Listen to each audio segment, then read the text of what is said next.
प्यारे बच्चों, जिला प्रशासन के YouTube चैनल में आपका पुनः स्वागत है। आज हम लोग दीर्घवृत्त का क्षेत्रफल ज्ञात करने की कोशिश करेंगे। दीर्घवृत्त में यहाँ पे 4 और 9 अगर आप इसको देखते हैं, दीर्घवृत्त के मानक रूप से इसको कंपेयर करते हैं, जैसे कि कक्षा 11वीं में आप पढ़ चुके हो कि x² + y² + b² = 1, ये दीर्घवृत्त का स्टैंडर्ड फॉर्म है। तो सबसे पहले हम वही करेंगे जो गिवन है, जो इलिप्स हमारे पास है, x² / 4 + y² / 9 = 1। अगर हम इसकी तुलना करते हैं, मानक रूप से इसकी तुलना करते हैं, दीर्घवृत्त के मानक रूप से इसकी तुलना करने पर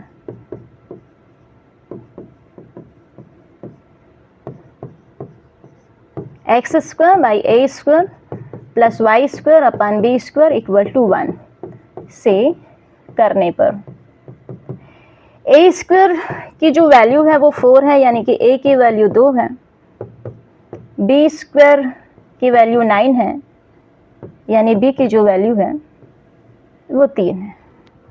±3 बिल्कुल बोल सकते हैं, ±2 भी बोल सकते हैं। यहाँ पे a = 2।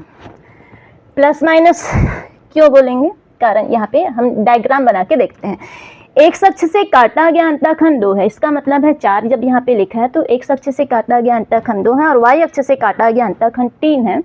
यानी कि जब आपको डायग्राम बनाना है, प्रतीक रूप में ही बना रहे हैं हम लोग, तो आपकी अगर लाइनिंग वाली कॉपी वहाँ पे मिलती है, क्योंकि ज्योमेट्री बॉक्स से बनाना तो शायद ही पॉसिबल नहीं है, लेकिन अगर आपके पास लाइनिंग वाली कॉपी है तो इमेजिन करिएगा, इसको एक अक्ष से काटा गया अंतःखंड 2 है, तो यहाँ पे छोटा सा 1 और ये 2 ले लीजिएगा, तो यहाँ पे -1 -2 1।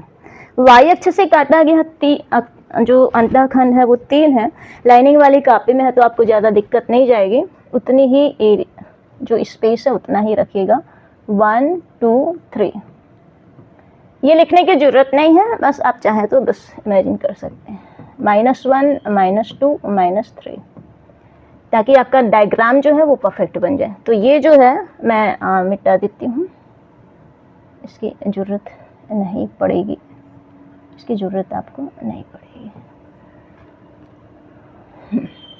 -3 ये ठीक है। तो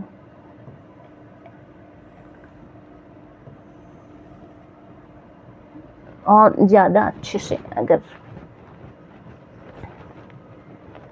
कुल मिला के आपका जो इलिप्स है, इधर 2 होना चाहिए, इधर ज़्यादा रहना चाहिए।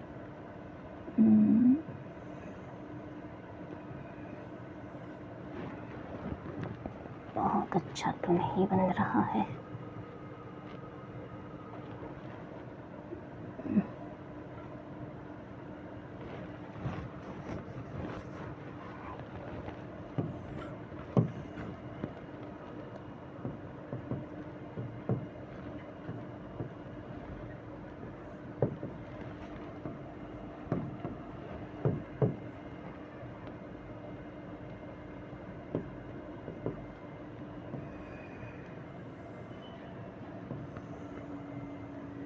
प्रैक्टिस से इससे भी बेहतर आपका डायग्राम जो है वो बन सकता है।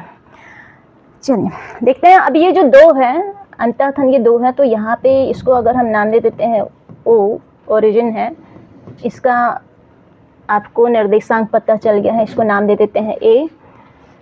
इसका निर्देशांक है 0,3, y एक्सिस पे है 0,3, इसको नाम दे देते हैं B।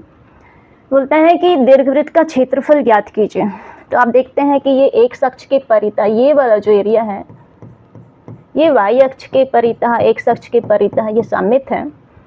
तो अगर हम इसका एरिया अगर हम मेजर कर लेते हैं तो उसको 4 से मल्टीप्लाई करने के बाद आपको जो रिक्वायर्ड एरिया है वो मिल जाएगा।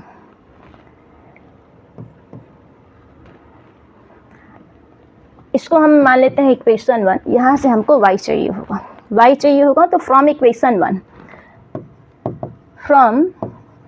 1 समीकरण 1 से y² / 9, y की वैल्यू आपको निकालनी है, तो y² / 9 को पहले लिख लेते हैं, x² बाई 4 को इस साइड पक्षांतर कर देते हैं, सिंप्लीफाई करना है। 4 minus x square divided by 4। 9 को आपको राइट साइड में भेजना है, स्टेप बाय स्टेप ही करना है। 9 डिनोमिनेटर में है, न्यूमरेटर में चला जाएगा। 9/4 ये हो गया आपका, ये 4 माइनस एक्स स्क्वायर। आपको निकालनी है y की वैल्यू निकालनी है। y इज इक्वल टू ये आपका 3/2 बन जाएगा और ये हो जाएगा 4 माइनस एक्स स्क्वायर, या फिर आप इसको लिख सकते हो y is equal to 3/2 2 square minus x square. अब ये जो y की वैल्यू है, छोटा सा अल्पांश यहाँ पे ले लेते हैं, ये dx इसको मान लेते हैं। रिक्वायर्ड एरिया निकालने के लिए हम लोग तैयार हैं। y की जो वैल्यू है, x निर्देशांक आप देखेंगे यहाँ पे 0 है, y निर्देशांक यहाँ, x निर्देशांक यहाँ पे 0 और x निर्देशांक यहाँ पे 2 है। एक अक्ष के सापेक्ष हम लोग इसका अवकलन कर रहे हैं, इसलिए dx लिखेंगे यहाँ पे। y भी x के फॉर्म में आ जाएगा आपका। आप चाहे तो y के सापेक्ष भी इसका समाकलन कर सकते हैं। y के सापेक्ष समाकलन करेंगे तो यहाँ पे dy आ जाएगा और यहाँ पे आपका x आ जाएगा। उस सिचुएशन में ये x हो जाएगा, ये dy होगा। फिर उस समय आपको y के निर्देशांक लेने होंगे, ना कि आपको x के निर्देशांक लेने होंगे, क्योंकि आप x के सापेक्ष समाकलन कर रहे हैं। तो x निर्देशांक जो है यहाँ पे 0 और यहाँ पे x निर्देशांक जो है वो 2 है, तो 0 और 2। y की वैल्यू जो है अब हम यहाँ पे पुट कर देते हैं। रिक्वायर्ड एरिया में आप ये 4 इंटू करेंगे, या फिर आप इसको वर्ड में लिख सकते हैं। पहले 4 इसलिए अगर इसको आप मेजर कर लेते हैं, इस एरिया को आप मेजर कर लेते हैं, उतना ही एरिया ये भी है और उतना ही एरिया ये भी है और उतना ही एरिया ये भी है, इसलिए 4 से मल्टीप्लाई करेंगे। 0 से लोअर लिमिट आपका 0 हो जाएगा और ये जो होगा अपर लिमिट आपका 2 हो जाएगा। y dx अगर आप इसको वर्ड में लिखना चाहते हो तो आप बोल सकते हो 4 इंटू OABO का क्षेत्रफल। रिक्वायर्ड एरिया अगर आप और अच्छे से लिखना चाहते हो तो 4 इंटू एरिया ऑफ OABO, ये आप लिख सकते हो। अगेन हम इसको आगे सॉल्व करते हैं। हमको एरिया मिलने वाला है 4 इंटू 0 से 2। y की जो वैल्यू है हमारे पास यहाँ पे हमने निकाल के रखा है 3/2। 3/2 कांस्टेंट है, उसको आप बाहर लिख सकते हैं। 2 square minus x square dx। अब यहाँ पे ये जो वैल्यू है ये आप इसको काट दीजिए। 6 0 to 2 square minus x square dx।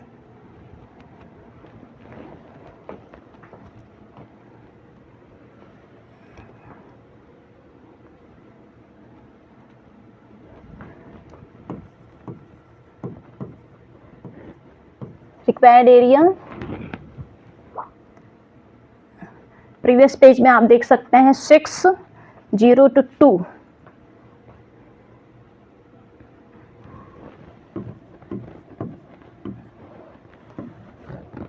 2 square minus x square dx। एक बार मैच कर लेते हैं प्रीवियस पेज में 6 0 to 2 square minus x square. हाँ, since integral a square minus x square dx ये हम जानते हैं 1/2 x a square minus x square plus 1/2 बाहर हो चुका है, यहाँ पे और लिखने की जरूरत नहीं है। a square sine inverse x/a, ये फार्मूला होता है। यहाँ पे आप छोटा ब्रैकेट यूज कर सकते हैं।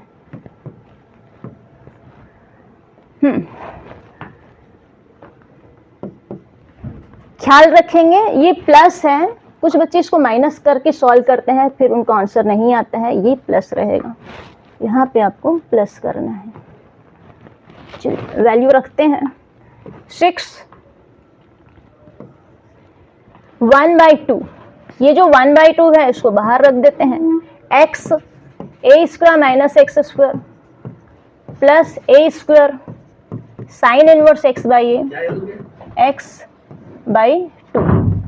अपर लिमिट है हमारे पास 2 है, लोअर लिमिट हमारे पास 0 है।